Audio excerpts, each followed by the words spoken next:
Hello, you're listening to On Israel in Al Monitor. I am Ben Caspit from Tel Aviv. The horrific war in Europe continues to rage. The Russian military is stuck in the Ukraine mad, both literally and figuratively, and Putin is stepping up the shelling of civilian population centers. There are also reports of intense negotiations between the two sides.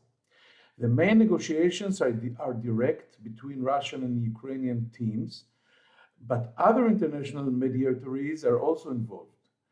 The leading political middlemen, as far as we know, are Israeli Prime Minister Naftali Bennett and Turkish President Recep Tayyip Erdogan.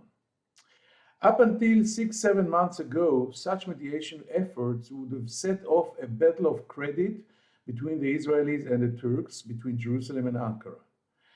But times have changed. Israeli President Yitzhak Herzog has just returned from a state visit to Turkey, the first top-level visit in more than a decade, and according to sources on both sides, the volatile relations between the two countries are now being rebooted. This comes after many ups and downs in the relationship, mostly downs, with President Erdogan using Israel as his private punching bag and attacking it whenever he needed to mobilize his supporters at home. This has all become a thing of the past, at least for now.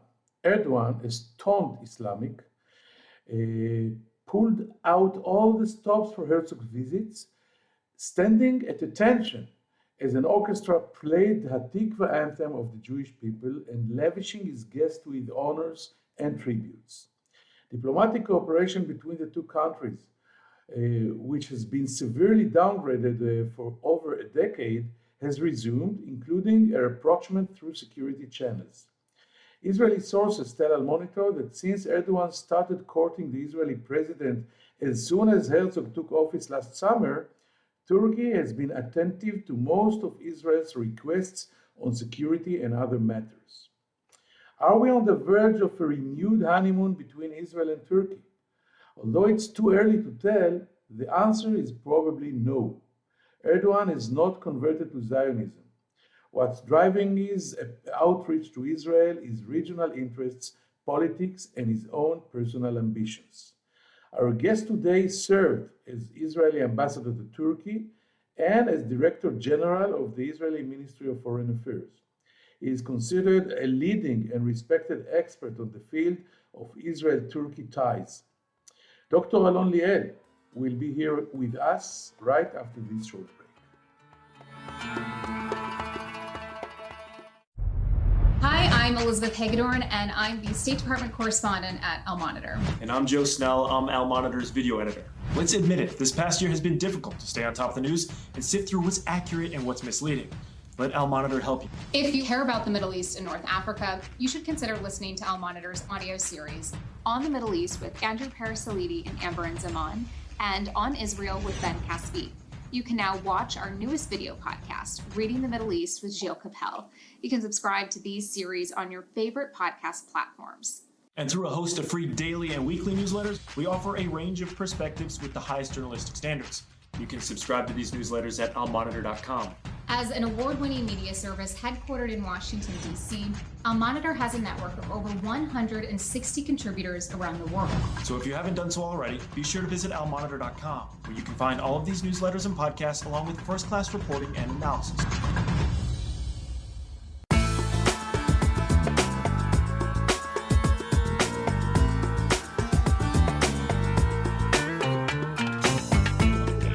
Now I'm privileged to welcome here to our show On Israel in Al Monitor, my friend and colleague, former general manager of the Foreign Ministry of Israel, and also an ambassador to Ankara, Dr. Alon Liel. Hi, Alon. Thank you for joining us. Shalom. Hi, Ben. Thank you for having me. Shalom. Okay, we just listened with many Israelis and 115 Knesset members to President Zelensky's speech, an address to the Israeli Knesset and public, and actually it was very harsh criticism by Zelensky that said that the Ukraine is still waiting for Israel to answer, to help, to supply even ammunition and arms and weapons. And he said, he compared the whole event that he suffers right now to scenes that we remember from the World War II and the Holocaust. What do you think, Dr. Liel, about this speech? There is a lot of criticism right now among Israeli politicians on the president's things that he said. I must tell you, Ben, I was very surprised. And I think that if the Israeli leadership would imagine that this is what Zelensky is going to say, they wouldn't enable the speech. He said, in fact, he attacked three things. He attacked the Israeli neutrality and even the Israeli attempt to mediate.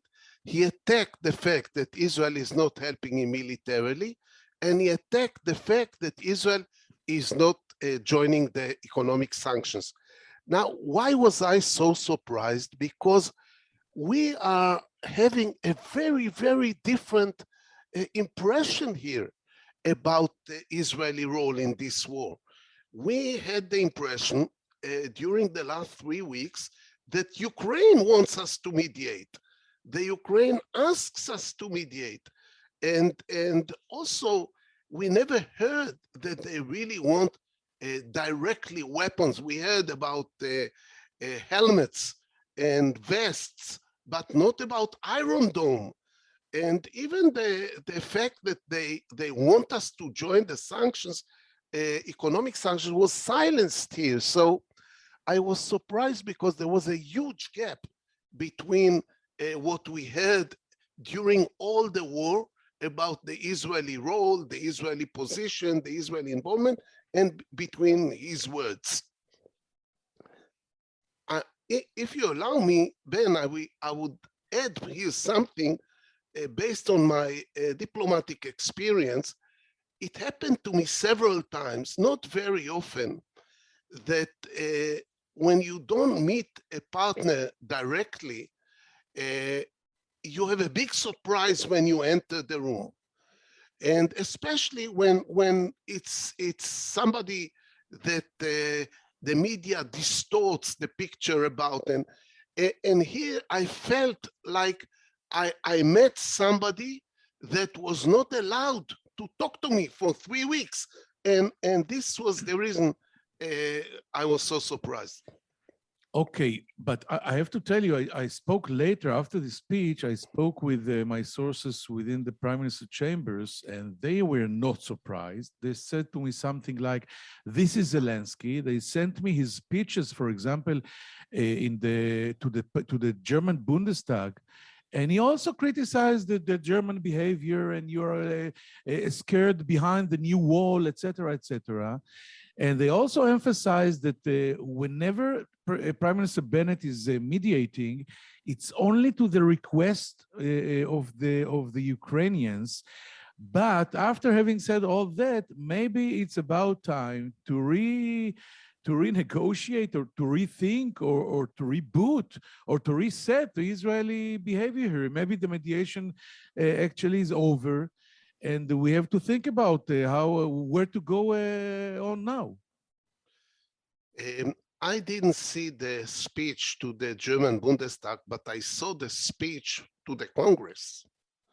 He was very, very cautious. He was very, very calculated. And you saw the standing ovation. It was amazing. And here, it was not in the Knesset, so we could not see physically the reaction. But we see that our members of Knesset are shocked and definitely disappointed. So it's not that Zelensky is always an embarrassment when he appears and so on. No. He calculated very cautiously, and I think, and he took the risk. This guy is a brave guy.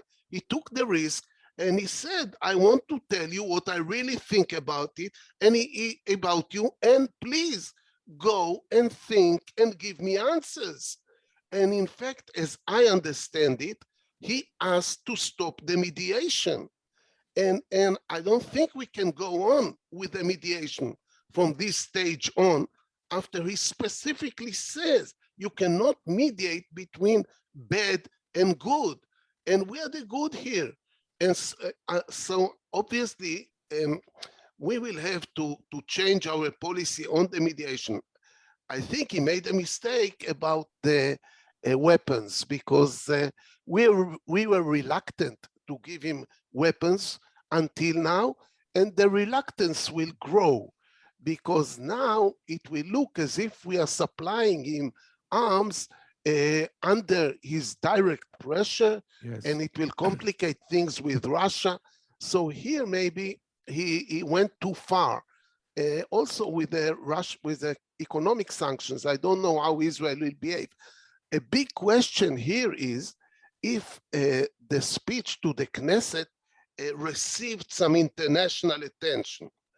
Yes. Because I'm not sure it received, but if it received, it should be a big embarrassment to Israel, and it should increase the pressures of the United States and Europe on Israel to join sanctions and maybe even to supply some arms.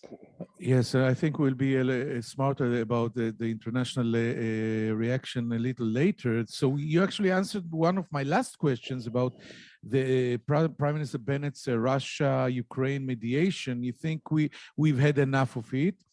But about a final question about the arms and Zelensky before we go to the Israeli-Turkey affair is what about supplying him defensive weapons like helmets, maybe Iron Dome? They want the Iron Dome system. I understand, and I guess that you will say the same. We cannot afford ourselves to get involved with the conflict with Russia as long as they are still here in our northern crucial front. I personally think that we cannot afford staying neutral.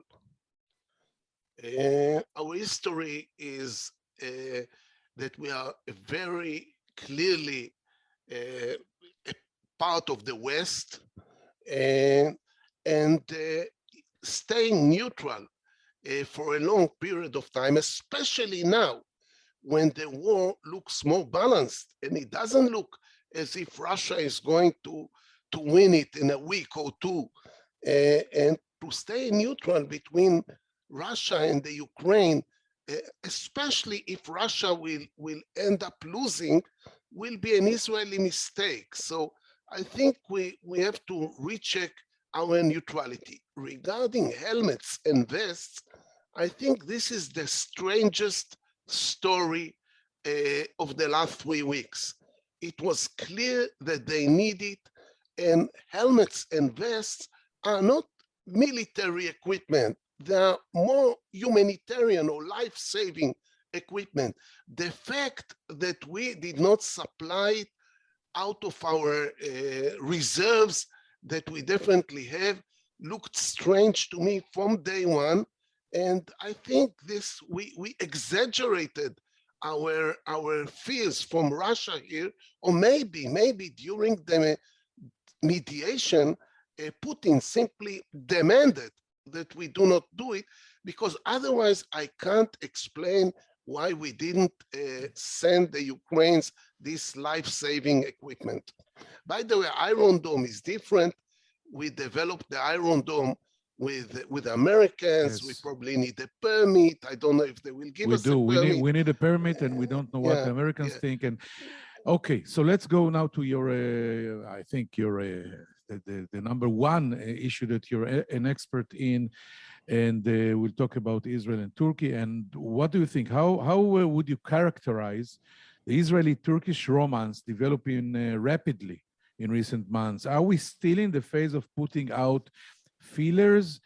Is this a one-off, a whim that will soon fizzle out?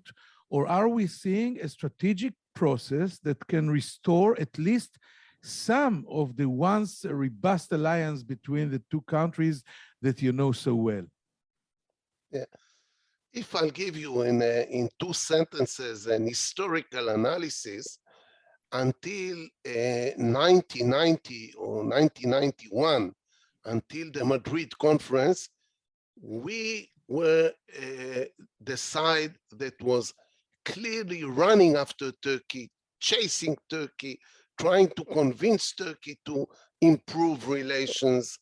And during the 90s, until the 2002, 2003, we had a love affair, a very balanced love affair that included everything: security, economics, cultural relations, everything. Now, things have dramatically changed. And during the last 18 months, it is Erdogan that is interested and really chasing us, trying to convince us to improve relations, and we are the reluctant side. Even this quite impressive hospitality in Ankara of President Herzog was quite one-sided. And when Herzog came back, immediately problems started, because we realized from the official announcement of the Turks and our official announcement, and even from the speech of Erdogan and the speech of Herzog, that they are expecting a lot from this remarriage, and I don't think we are ready to give them, or possible to give them, able to give them so much. So I expect problems in the next few weeks. I understand. So which leader ate a bigger portion of humble pie during Herzog's visit to Turkey? I think you answered it. It was Erdogan. And now actually you're saying that he's not getting what he wanted. So maybe there is a chance to see another attack, Turkish attack. He can once more, and we are used to it from time to time. You know, we already apologized to the Turks after the Mavi Marmara affair and paid $20 million, I think, in compensation fees to the families. And then he suddenly forgot it and attacked us once more. Do you think that there are more problems to face in the future with him? I think that Erdogan really, really wants to change its Middle Eastern policies, his Middle Eastern policy. He realized that he gambled on the wrong side. Israel has the upper hand. Israel strengthened its Middle Eastern position, and he changed the policy, especially when it comes to Israel and Egypt. He understood that there is a very strong alliance between Israel and Egypt, and he said, I want to be part of it. These are important countries in the region, and he really changed the policy. What he cannot change when he's 68 is his character, and I think he stayed impulsive. And I still expect problems regarding his personal behavior. Now, I think the problems are ahead of us in the very near future. He expects a change in Israeli energy policy. He wants the gas that we are producing to go through Turkey to Europe. And we cannot give it to him. It's impossible for us. First of all, because we have two customers at the moment, Egypt and Jordan, both at the moment, as things are, more important to us than Egypt. And the export to Egypt is working well. Some of it can go to Europe in a liquefied with liquefied gas, and it strengthens the Egyptian economy. It strengthens Sisi, that is our ally on security matters. So first of all, we have how to export gas. Two, we have an agreement with Greece and Cyprus that if we have amounts that can go to long-term to Europe, we do it through a pipeline through these both countries with the Cypriot gas findings, gas amounts. So we cannot have such a U-turn now in our energy policy.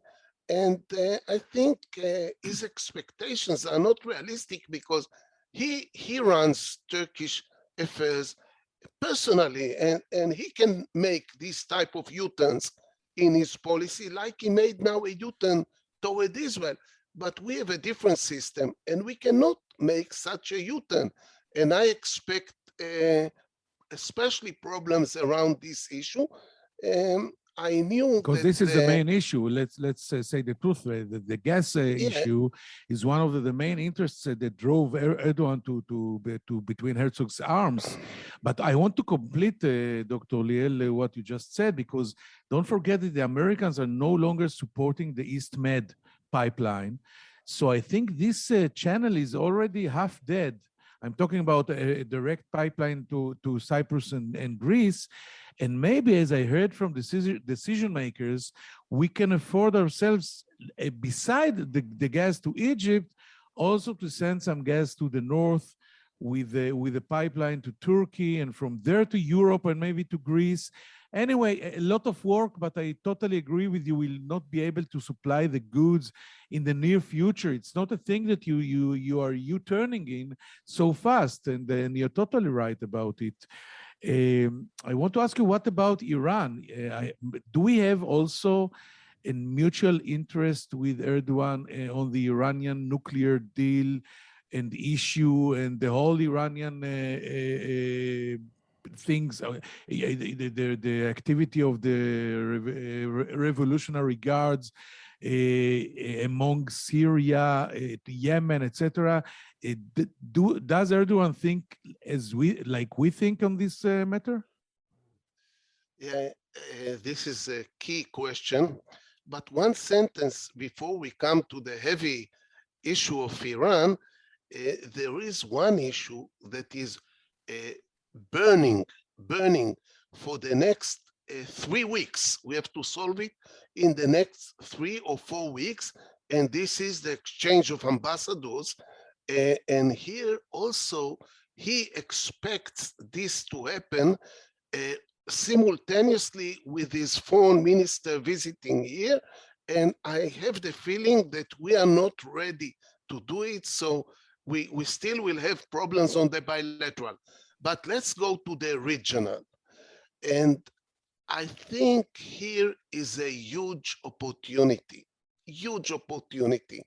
especially with this war between Russia and Ukraine that can still change many things, even in our region. I know that sometimes politicians and even diplomats are stuck with the burning issues, and when the burning issues are not being solved, we can come to a crisis. But with Turkey, with the Turkish readiness and willingness to create a strategic dialogue, I think we should jump directly into the strategic dialogue and bypassing the energy problem that we cannot solve at the moment, and then open all the cards.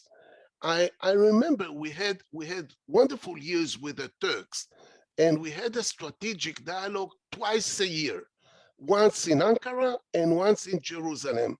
And it was 2 days in which we jumped from one country to the other.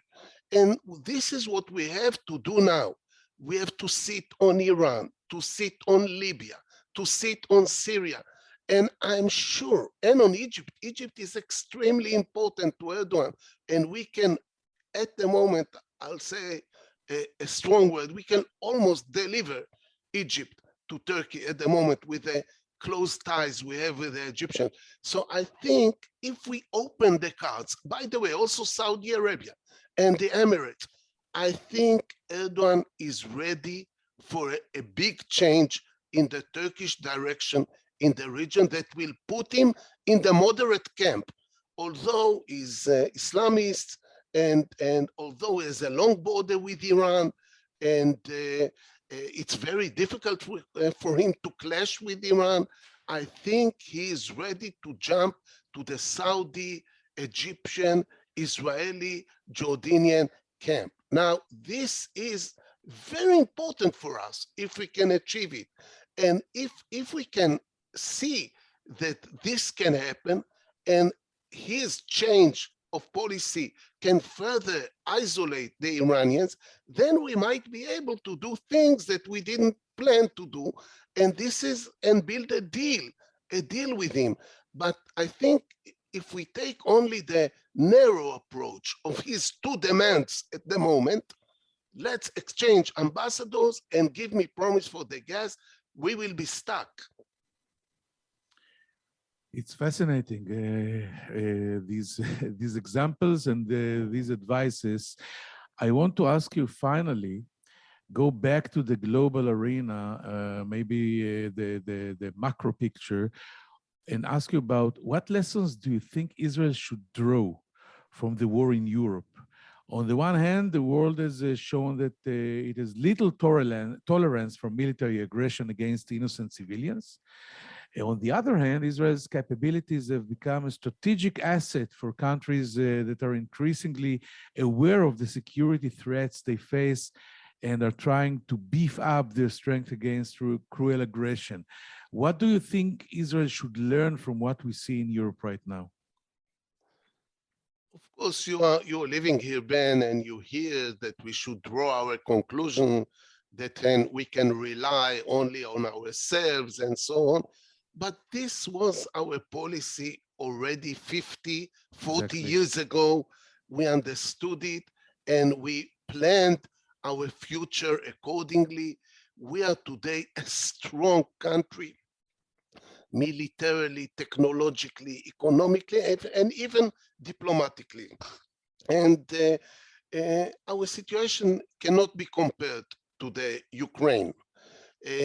We became, and if you would ask me if it's possible 20 years ago, I would say it's impossible, but we became a regional power. And we are still behaving as if we are the small, vulnerable country of 30 years ago. And you know, when you start speculating on what will happen between Russia and Ukraine, especially now when Russia's performance doesn't look good, people will always say, but he has the nuclear weapon. So you also know what we might have according to international media. So our situation is very different.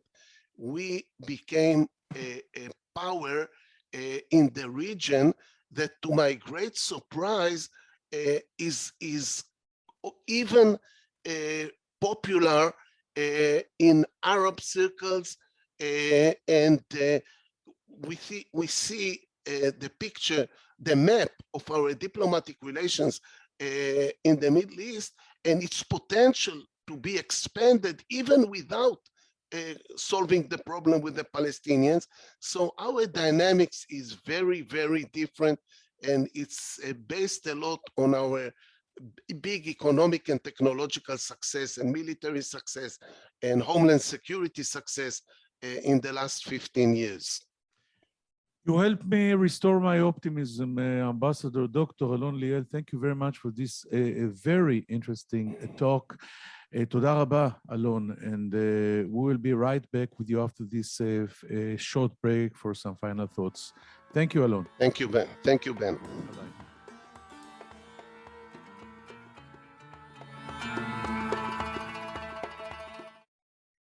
Hello, I'm Gilles Kepel, professor at Sciences Po and Normal Sup in Paris, and author of a number of books and articles on the Middle East. Through my new podcast, Reading the Middle East, on the award-winning media service and Monitor, we will take a deep dive into the trends in the region with the authors and thought leaders who are shaping how we think about the Middle East. Reading the Middle East will be a fantastic addition to Al Monitor's outstanding podcast lineup, including On the Middle East with Andrew Parasiliti and Amber Zaman, and On Israel with Ben Caspit. You can subscribe on your favorite listening platforms. We look forward to your joining our conversation.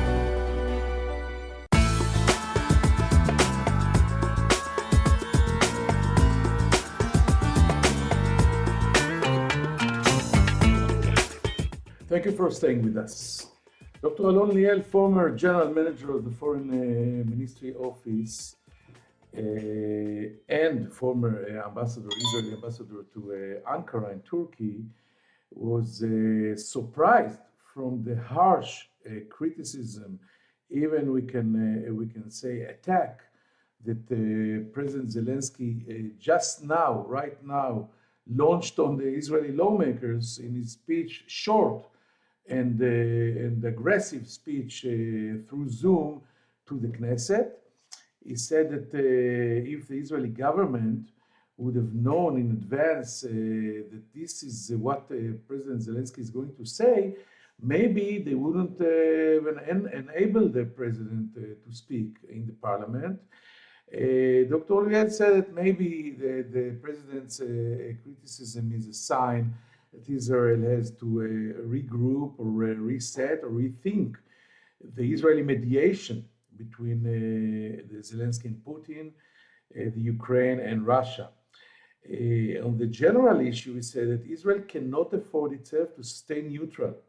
It could be an historic mistake staying exactly in the midway, in the middle between these two enemies right now in Europe. According to Dr. Liel, Israel exaggerated with the fear from Russia and from the Russian reaction if it will stand more on the side of in the side of the Ukraine. And it's obvious we cannot supply the Ukraine weapons and even not Iron Dome, because it's not a sole Israeli project or product. We have to get the permission of the Americans, but we can supply helmets or bulletproof vests. It's totally humanitarian and life-saving, and we have to rethink about this also. Then we move to speak about Turkey, and Dr. Alon Liel is, I think, the #1 Israeli expert on this issue. And he said that we had a few historic periods with Turkey. Until 1991, the peace summit in Madrid, Israel was chasing Turkey and trying to convince Turkey to have more an intensive relationship, etc.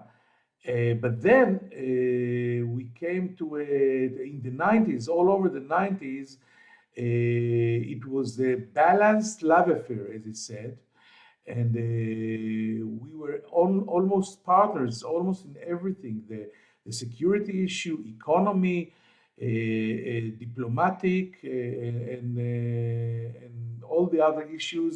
There was an alliance between Israel and Turkey. Then, of course, came the Erdogan era, and it was totally different. But in the last 18 months, President Erdogan, is the one to chase Israel, and we, Israel, are reluctant, on the reluctant side. And he agreed, Dr. Liel agreed that it was a very successful visit by President Herzog to Turkey. But when Herzog came back, problems started to emerge. Right now, he thinks that the Turks are waiting or expecting too much from Israel, and he is not sure that Israel can supply the goods. For example, the gas issue. Israel cannot U-turn suddenly all its gas strategy just because Erdogan decided that he wants Israeli gas. And on another issue, said that President Erdogan wants to exchange ambassadors simultaneously within a few weeks when his foreign minister will come to a visit here in Jerusalem. And Dr. Liel is not sure that Israel is ready for it yet. In summary, Dr. Liel is convinced that President Erdogan wants to be a part of, for example, the Israeli-Egyptian alliance. He wants to be in the side of the moderate states and maybe the alliance between Saudi Arabia and the Emirates and Israel and Jordan against the Shiite axis. But his character was not changed, and we can expect anything from him, especially if he will hear that we cannot change just like that the Israeli policy on gas. A very good advice that he gave our decision makers is not to go to the specifics and not try to dive and solve the natural gas question, but try to go to the grand approach, the grand picture, not the narrow approach, and try to do whatever we had with Turkey during the 90s. And he told us about the Israeli-Turkish strategic dialogue that went very well through the 90s. The meetings were taking place twice a year for 2 or 3 days. Very senior messengers from both sides were sitting and talking about everything, moving from state to state, Iran and Egypt and Palestinians and everything, all the geopolitics of the Middle East and above. And it's a good idea to go there with the Turks, because he is convinced that Erdogan wants to change his policy in the Middle East.